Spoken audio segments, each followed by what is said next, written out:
नमस्कार मित्रों, स्वागत है आप सभी का ग्रेट इंडियन न्यूज में। आज हम बात करेंगे श्रीलंका में आर्थिक संकट जो उत्पन्न हुआ है उसमें कौन कौन से प्रमुख कारण हैं। पड़ोसी देश श्रीलंका इन दिनों मुश्किल आर्थिक हालातों से जूझ रहा है। स्थिति इतनी खराब हो चुकी है कि खाने पीने की जरूरी चीज़ें को भी किल्लत हो चुकी है। यही हाल पेट्रोल डीजल को लेकर भी है। यहाँ तक कि सरकार के सामने आर्थिक आपातकाल लगाने की नौबत आ गई है। श्रीलंका का विदेशी मुद्रा भंडार समाप्त होने की कगार पर है और करेंसी की वैल्यू रिकॉर्ड निचले स्तर पर है। आइए हम 5 कारण बताते हैं आपको जिसमें सोने की लंका का इतना बुरा हाल हो गया है। पहला है ऑर्गेनिक खेती पर जोर और फर्टिलाइजर पर बैन। श्रीलंका की सरकार का एक हालिया निर्णय इस संकट का तत्कालिक कारण माना जा रहा है। दरअसल सरकार ने केमिकल फर्टिलाइजर को एक झटके में पूरी तरह से बैन करके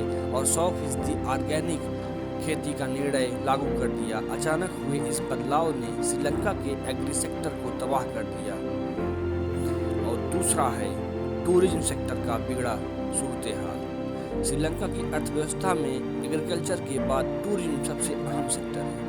सरकारी आंकड़ों के अनुसार टूरिज्म श्रीलंका की जीडीपी में 10% का योगदान देता है। कोरोना महामारी की शुरुआत के बाद करीब 2 साल से यह सेक्टर तबाह है। श्रीलंका में सबसे ज़्यादा ब्रिटेन और भारत और रूस से टूरिस्ट आते हैं। महामारी की पाबंदियों के कारण टूरिस्ट की आवक बंद हो गई। तीसरा कारण है चीन की ऋणपास नीति और विदेश कर्ज। दुनिया भर के एनालिस्ट जब चीन की ऋणपास नीति का जिक्र करते हैं तो श्रीलंका का स्वाभाविक उदाहरण दिया जाता है।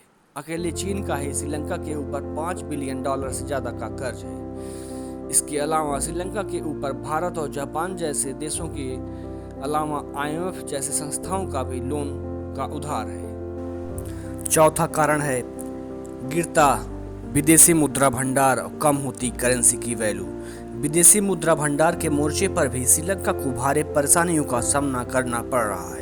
महज 3 साल पहले श्रीलंका के पास $7.5 बिलियन का विदेशी मुद्रा भंडार था जब वहां नई सरकार का गठन हुआ था। इसमें तेजी से गिरावट आई और जुलाई 2021 में यह महज $2.8 बिलियन रह गया था।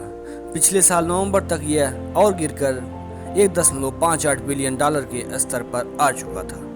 श्रीलंका के पास विदेशी कर्ज की किस्तें चुकाने लायक भी फॉरेन एक्सचेंज रिजर्व भी नहीं बचा है। 5वां कारण है चीनी, दाल और अनाज जैसी चीज़ों में भी आयात पर निर्भरता। श्रीलंका की ताज़ी समस्या को गंभीर बनाने में आयात पर बहुत ज़्यादा निर्भर होना भी अहम फैक्टर है। श्रीलंका चीनी, दाल, अनाज, दवा जैसी जरूरी चीज़ों के लिए भी आयात पर निर्भर है। फर्टिलाइजर बैन ने इसे और गंभीर बनाने में योगदान दिया।